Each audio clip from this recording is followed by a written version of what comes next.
Welcome to Telugu business channel. How to start startup ప్లేలిస్ట్లో ఇది episode 7. ఈ ఎపిసోడ్లో హైరింగ్ ఎలా చేయాలి, టీమ్ ఎలా బిల్డ్ చేయాలనేది కొంచెం డెప్త్లో చూద్దాం.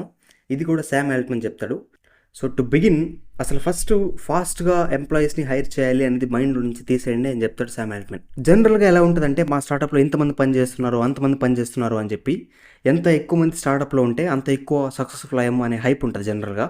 బట్ శామ్ ఆల్ట్మన్ ఏం చెప్తాడంటే, ఎంత తక్కువ మందితో ఎంత అచీవ్ చేస్తాం అనేది ఇంపార్టెంట్ అని చెప్తాడు.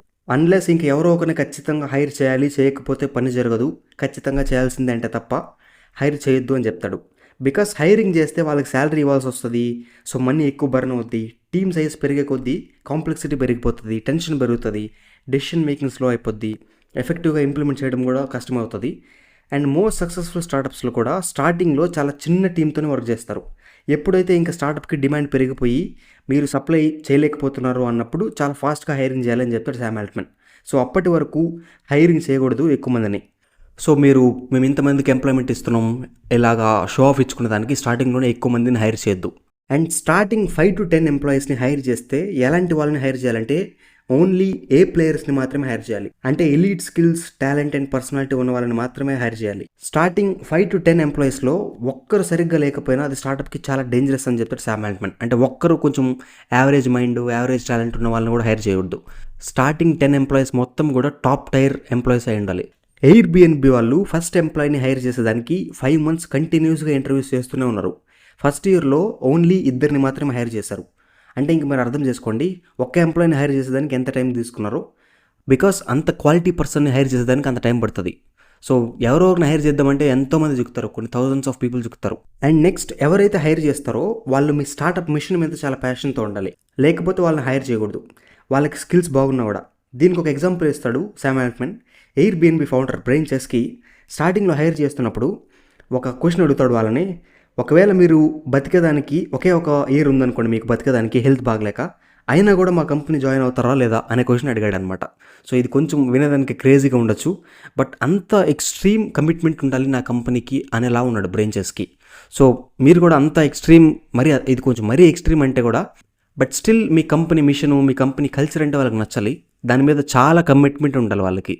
అలాంటి వాళ్ళని హైర్ చేయాలి, లేకపోతే చేయకూడదు.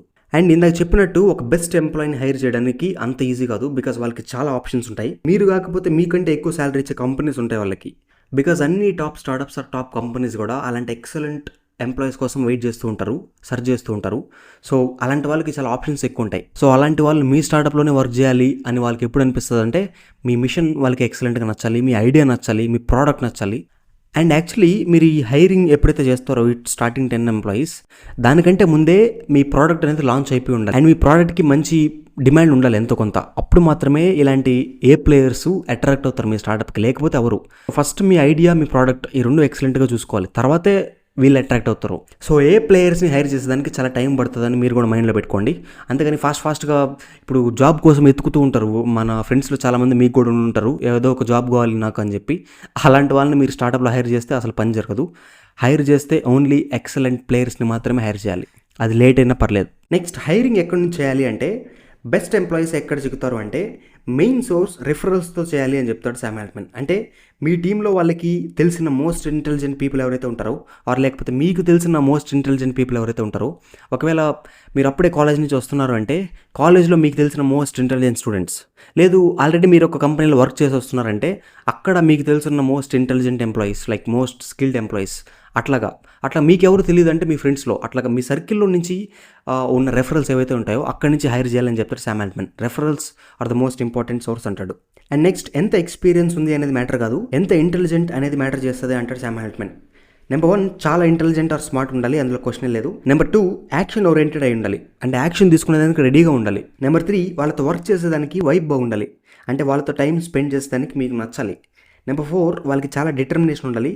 నెంబర్ 5 ఎక్సలెంట్ కమ్యూనికేషన్ స్కిల్స్ ఉండాలి వాళ్ళకి, వాళ్ళు వాళ్ళ డొమైన్లో ది బెస్ట్ ఉండాలి. అలాంటి వాళ్ళని హైర్ చేయాలి, యావరేజ్గా ఉండే వాళ్ళని అసలు హైర్ చేయకూడదు. అండ్ ఇంటర్వ్యూస్ ఒక్కటి చేస్తే సరిపోదు, వాళ్ళతో ఒకసారి కలిసి వర్క్ చేయాలి, తర్వాత మీకు తెలుస్తుంది వాళ్ళని హైర్ చేయాలో లేదో అని చెప్తారు శామ్ ఆల్ట్మన్. ఒక 2 days ఏదో ఒక ప్రాజెక్ట్ మీద కలిసి వాళ్ళతో వర్క్ చేయండి, మీకు అప్పుడు అర్థమైపోతుంది వాళ్ళని హైర్ చేయాలో లేదా అనేది. వాళ్ళు ఎంత ఇంటెలిజెంటో అర్థమైపోతుంది, వాళ్ళ యాక్షన్ ఎలా ఉంది అనేది అర్థమైపోతుంది, వాళ్ళ యాటిట్యూడ్ అర్థమైపోతుంది, వాళ్ళ కమ్యూనికేషన్ స్కిల్స్ అర్థమైపోతాయి, వాళ్ళతో వర్క్ చేయడం వైబ్ ఎలా ఉందో కూడా మీకు అర్థమైపోతుంది. సో ఒక ప్రాజెక్ట్ తీసుకొని వాళ్ళతో కలిసి ఒక 2 days వర్క్ చేయండి, తర్వాత డిసైడ్ అవ్వండి వాళ్ళు హైర్ చేయాలా లేదా అనేది. అప్పుడు మీకు వాళ్ళలో మనకు కావాల్సిన డిజైరబుల్ క్వాలిటీస్ ఉన్నాయా లేదా అనేది అర్థమైపోతుంది. ఇందాక శామ్ ఆల్ట్మన్ చెప్పిన 5 క్వాలిటీస్. అండ్ ఇంటర్వ్యూ చేసేటప్పుడు వాళ్ళు చేసిన పాస్ట్ ప్రాజెక్ట్స్ని చూసి జడ్జ్ చేయాలి అని చెప్తారు శామ్ ఆల్ట్మన్. అంతేగాని ఏదో ఒక హైపోథెటికల్ క్వశ్చన్ ఇచ్చేసి ఇలా ఉన్నప్పుడు ఎట్లా బిహేవ్ చేస్తావు ఇలాంటి వాటి కంటే కూడా అసలు నువ్వు పాస్ట్లో ఏం అచీవ్ చేస్తావు టాంజిబుల్గా, అది చాలా మ్యాటర్ చేస్తుంది. అండ్ అదొకటే కాదు, వాళ్ళతో ఇంతకు ముందు వర్క్ చేసిన వాళ్ళు ఎవరైతే ఉంటారో వాళ్ళని కూడా వెళ్ళి వీళ్ళ గురించి ఇంట్రోగేషన్ చేయాలంటాడు. ఒకవేళ వాళ్ళకి పాస్ట్ ఎక్స్పీరియన్స్ లేదు, ఫ్రెషర్ అంటే వాళ్ళ క్లాస్మేట్స్ని అడగాలి, వాళ్ళ కాలేజ్లో ఎవరెవరైతే ఉంటారో వాళ్ళని అడగాలి. బికాజ్ వాళ్ళ క్లాస్మేట్స్కి లేకపోతే వాళ్ళతో ఇంతకుముందు వర్క్ చేసిన వాళ్ళకి వీళ్ళ గురించి బాగా తెలుసు, వాళ్ళకి ఎక్స్పీరియన్స్ ఉంది, వాళ్ళకి A to Z తెలిసి ఉంటుంది వీళ్ళ గురించి. సో వాళ్ళని కూడా ఇంట్రోగేషన్ చేయాలి. అండ్ కమ్యూనికేషన్ స్కిల్స్ చాలా ఇంపార్టెంట్ అని చెప్తారు శామ్ ఆల్ట్మన్. కమ్యూనికేషన్ స్కిల్స్ సరిగ్గా లేకపోతే వాళ్ళతో వర్క్ చేయొద్దు, వాళ్ళని హైర్ చేయొద్దు అంటాడు. బికాజ్ స్టార్టప్స్ మొత్తం టీమ్ వర్క్తో ఉంటుంది కాబట్టి కమ్యూనికేషన్ ఎఫెక్టివ్గా లేకపోతే వర్క్ ఫ్లో సరిగ్గా ఉండదు. So communication matters allot. And Facebook founder mark Zuckerberg ఎలాంటి వాళ్ళని హైర్ చేస్తాడు అంటే టాలెంట్ ఆర్ ఇంటెలిజెన్స్ ఇవన్నీ పక్కన పెట్టేస్తే, బికాజ్ ఇవన్నీ ఖచ్చితంగా ఉండాలి కాబట్టి, ఒకటి వాళ్ళతో సోషల్గా మంచి టైం స్పెండ్ చేయగలగాలి, అంటే ఇద్దరికి మంచి కంపాటబిలిటీ ఉండాలి, మంచి ఫ్రెండ్షిప్ చేయగలగాలి, అలాంటి వాళ్ళని హైర్ చేస్తాడు మార్క్ జుకర్బర్గ్. ఆర్ ఇది లేకపోతే వాళ్ళతో వర్క్ చేయడం అట్లీస్ట్ ఎంజాయింగ్గా ఉండాలి, ఆర్ వాళ్ళంటే అట్లీస్ట్ చాలా రెస్పెక్ట్ అయినా ఉండాలి మార్క్ జుకర్బర్గ్కి, అలాంటి వాళ్ళని హైర్ చేస్తాడు మార్క్ జుకర్బర్గ్. అండ్ వాళ్ళ కింద మీరు పని చేయడం కూడా మీకు పెద్ద ప్రాబ్లం ఉండకూడదు, అంటే కంఫర్టబుల్గా ఉండాలి, అలాంటి వాళ్ళని హైర్ చేస్తా అని చెప్తాడు మార్క్ జుకర్బర్గ్.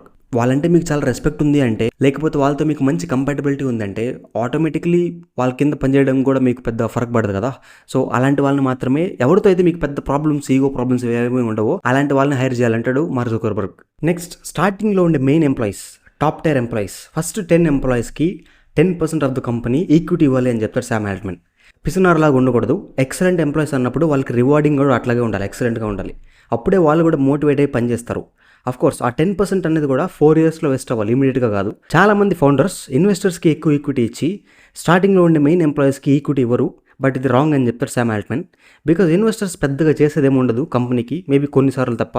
బట్ నిజంగా వాల్యూ యాడ్ చేసేది మాత్రం మీ ఎంప్లాయీస్, ఎస్పెషలీ స్టార్టింగ్లో ఉన్న 10-15 ఎంప్లాయీస్, వాళ్ళకి మంచి ఈక్విటీ ఇవ్వాలి అని చెప్తాడు. అండ్ స్టార్టింగ్లో 10 ఎంప్లాయీస్కి 10% ఇస్తున్నామంటే మీరు హైర్ చేసే ఎంప్లాయీస్ కూడా అలా ఉండాలి, అంత వాల్యుబుల్ ఉండాలి. అండ్ నెక్స్ట్, ఎంప్లాయీస్ని హైర్ చేస్తే సరిపోదు, వాళ్ళని రీటైన్ చేయాలి. దానికి మీరు ఎంప్లాయీస్ని హ్యాపీగా ఉంచేలా చూడాలి, వాళ్ళకి మీరు వాల్యూ ఇవ్వాలి, అది వాళ్ళు ఫీల్ అవ్వాలి మాకు వాల్యూ ఉంది ఇక్కడ అని. అండ్ దీనికి మేనేజ్మెంట్ స్కిల్స్ నేర్చుకోవాలి ఎంత కొంత అంటాడు శామ్ ఆల్ట్మన్. అండ్ ఎంప్లాయీస్ చేసే ప్రతి చిన్న తప్పుని చూపించి వాళ్ళని ఏదో ఒకటి అనడం కూడా కరెక్ట్ కాదు, మానేసి వెళ్ళిపోతారు అట్లా చేస్తే. సో మీరు కొంచెం ఫర్గివింగ్ ఉండాలి. ఒకవేళ వాళ్ళు తప్పు చేసినా అది మీరు వాళ్ళకి ఏ విధంగా చెప్తారు అనే దాని మీద డిపెండ్ అయి ఉంటుంది. ఏదైనా అచీవ్ చేస్తే దానికి మీ టీంకి క్రెడిట్ ఇవ్వాలి, అండ్ ఏదైనా రాంగ్ జరిగితే దానికి మీరు బ్లేమ్ తీసుకోవాలి అంటాడు శామ్ ఆల్ట్మన్. అండ్ ప్రతి దాన్ని మైక్రో మేనేజింగ్ చేయకూడదు, కాన్స్టెంట్గా ఎంప్లాయీస్కి కొత్త రెస్పాన్సిబిలిటీస్ ఇస్తూ ఉండాలి. నెక్స్ట్, ఫైరింగ్ విషయానికి వస్తే, ఒకవేళ ఎంప్లాయీ సరిగ్గా వర్క్ చేయట్లేదు అంటే ఫాస్ట్గా ఫైర్ చేయాలి అంటాడు. అండ్ ఆఫీస్ పాలిటిక్స్ చేసే వాళ్ళని కూడా ఫైర్ చేయాలి అంటాడు. అండ్ కాన్స్టెంట్గా నెగిటివ్ మైండ్ సెట్తో ఉండే వాళ్ళని కూడా ఫైర్ చేయాలి అంటాడు. టాక్సిక్ ఎన్విరాన్మెంట్ క్రియేట్ చేసే వాళ్ళని ఫైర్ చేయాలి. అలానే ఒక్కసారి మిస్టేక్ చేయగానే ఫైర్ చేసేయడం కరెక్ట్ కాదు. ఎవరైతే ఫీడ్బ్యాక్ ఇచ్చిన తర్వాత కూడా రిపీటెడ్గా అదే బిహేవియర్ కంటిన్యూ చేస్తూ ఉంటారో, రిపీటెడ్గా అండర్ పర్ఫామ్ చేస్తూ ఉంటారో, అప్పుడు ఫైర్ చేయాలి. So that's it for this episode, hiring and firing. Next episode miss అవ్వకుండా చూడాలంటే subscribe to Telugu business channel. You know that you control me. Guilty self-affliction. Prey on me when I'm lonely. And I'm your willing victim. My friends already told me, but I don't wanna listen.